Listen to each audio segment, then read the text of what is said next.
नमस्कार शेतकरी मित्रांनो, शेतकरी लाईव्ह या चॅनलमध्ये पुन्हा एकदा आपलं स्वागत आहे।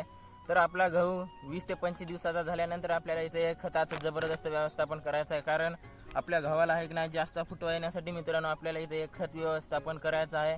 तर त्यासोबत आपण एक बॅग युरिया सोबत आपल्याला 5 किलो झिंक सल्फेट घ्यायचा आहे, जेणेकरून आपला गव्हाला जास्त फुटवा येण्यासाठी तिथे गरजेचंच आहे मित्रांनो। त्यासाठी आपल्याला एका एकरसाठी घ्यायचा आहे आणि आपल्याला आहे ना पूर्णपणे फेकून द्यायचं नाही मित्रांनो। आपल्याला जेवढं पाणी द्यायचं असेल 2 ओळी किंवा 3 ओळी तर आपल्याला तेवढंच फेकून देऊन आहे ना त्यानंतर आपल्याला स्प्रिंकलरच्या साहाय्याने पाणी देऊन टाकायचं आहे, किंवा आपल्याला तिथे रानपाणी पण देऊ शकता मित्रांनो, जेणेकरून आपल्याला चांगला रिझल्ट मिळेल।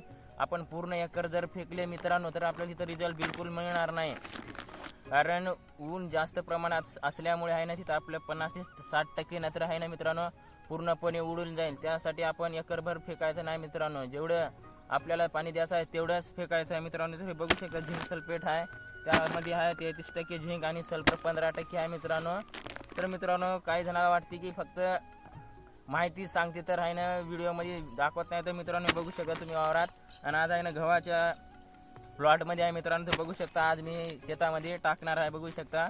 आणि मार्केटमध्ये आहे ना मित्रांनो हे 600 रुपयाला आपल्याला कुठेही सहजच मिळेल मित्रांनो। एकरी 5 किलो घ्यायचा आहे। तर मित्रांनो व्हिडिओ कसा वाटला आपल्याला कमेंटमध्ये नक्की सांगा, आणि आपल्या चॅनलला मित्रांनो नवीन असेल तर आपल्या चॅनलला सबस्क्राईब करा। धन्यवाद मित्रांनो।